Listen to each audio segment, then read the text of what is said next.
Bonjour à tous, donc dans ces deux nous allons voir un autre style de code qui est proposé par Google. C'est parti. Alors plus tard dans votre formation, vous allez rejoindre une entreprise ou alors un groupe d'individus qui va posséder son propre style de développement. Eh bien c'est le cas de Google. Donc il faut savoir qu'il y a quelques années, Google a mis à disposition leur style sur leur GitHub et vous pouvez y accéder gratuitement si vous le souhaitez.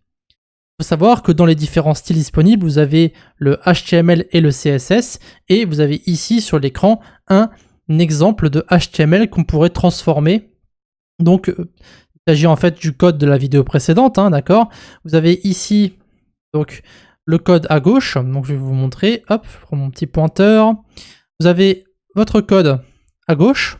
D'accord, donc ça c'est celui de la vidéo précédente, et ça c'est le code qui est transformé avec les règles de style de Google. Donc vous n'avez plus les balises HTML, head et body, et vous n'avez plus de balises fermantes pour les paragraphes. Bon ça c'est un exemple, c'est une exception d'accord, mais encore une fois, c'est en suivant les règles de style de Google qu'on arrive à ce genre de choses. Donc le code est beaucoup plus optimisé et beaucoup plus simple à lire et à maintenir. Donc maintenant, ce qu'on va faire, c'est qu'on va aller sur le GitHub de Google et on va voir tout ça d'un peu plus près.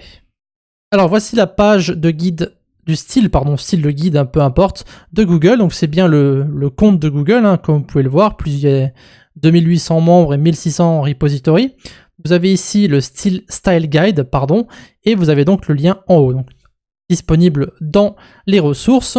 Donc vous avez tout en bas ici les différents styles disponibles. Donc vous avez le HTML et le CSS qui est ici, mais vous avez aussi d'autres styles. Vous avez le JavaScript, vous avez Angular, vous avez Python, vous avez le R, Java, l'Objective-C, le C++, etc. etc. Donc vous pouvez simplement cliquer dessus et voir donc justement ces différents guides.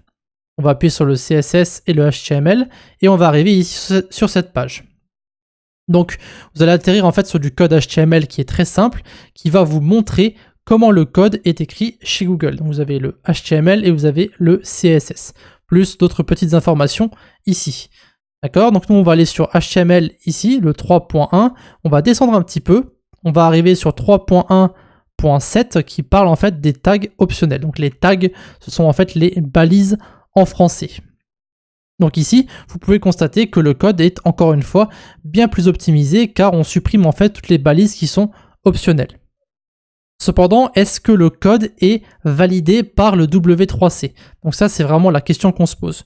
Donc, on va copier le code ici, d'accord? Donc c'est le code de Google. On va aller sur le checker, donc j'ai déjà fait ici, mais on va le refaire. Donc text input, on va faire CTRL-A, CTRL-V, le code de Google, on va appuyer sur check. Et voilà, vous avez ici le code qui est donc validé par le validateur du W3C. Mais maintenant la question c'est comment est-ce que cela est possible? Donc comme je l'ai précisé dans le chapitre précédent, les spécifications du HTML sont délivrées par une organisation qui s'appelle le W3C.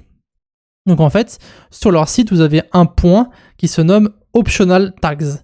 Donc là, vous avez sur la documentation de Google, Optional Tags, vous avez HTML5 spécification. Si vous cliquez dessus, ça va vous rediriger directement sur Optional Tags, donc le point 12.1.2.4. Ça fait beaucoup, je suis d'accord, mais c'est marqué ici en fait qu'il existe des tags ou des balises qui peuvent être enlevées et qui sont donc optionnelles. Donc si Google fait ça, c'est en fait pour gagner en taille de fichier, donc plus moins votre fichier HTML va contenir de données, d'accord, plus votre fichier sera léger. Et donc plus votre fichier est léger, et plus il se charge rapidement. Bon après, c'est vraiment une optimisation au pixel près, mais il faut savoir que si vous allez travailler chez Google, c'est comme ça que vous allez devoir écrire votre code. Vous n'avez pas le choix. D'accord ? Donc je ne vais pas parler en détail du style de Google. Tout ce que je voulais vous faire comprendre ici, c'est qu'il est tout à fait possible qu'un jour, vous allez rentrer en contact avec une entreprise ou un groupe d'individus qui va en fait vous imposer certaines règles sur votre code. Donc il ne faut pas que vous soyez frustré ou quoi que ce soit. Justement, je vous invite à vous renseigner sur leur style avant de postuler, s'il est disponible. Et donc si pendant l'entretien, vous pouvez prouver que vous connaissez leur style de code, c'est un petit plus pour votre entretien tout simplement. Donc ici, on va simplement valider ce qu'on a vu, donc au niveau du style de code, donc il n'y a pas grand chose à comprendre. On va devoir faire en sorte que vous acceptiez qu'il existe plus d'une façon d'écrire du code, d'accord? Il y a certaines personnes qui vous diront « Oui, mais il faut écrire votre code comme ça et pas autrement ». Eh bien, il faut toujours rester ouvert d'esprit. Lorsque vous écrivez votre code, il y a toujours des améliorations à faire et des optimisations à faire sur votre code pour qu'il charge plus rapidement. Donc, vous êtes libre d'essayer de comprendre le style de Google. D'accord, moi je le connais déjà, mais vous êtes libre d'essayer de le comprendre et de l'appliquer sur votre code à vous. Après, évidemment, c'est pas vraiment le plus optimal ici parce que vous êtes débutant et on va rester sur des choses plus simples, mais plus tard, vous pouvez passer sur ce genre de choses pour justement optimiser vos différents fichiers. Et donc ici, ça va conclure notre petite session sur un autre style de code et nous allons pouvoir passer à d'autres balises en HTML.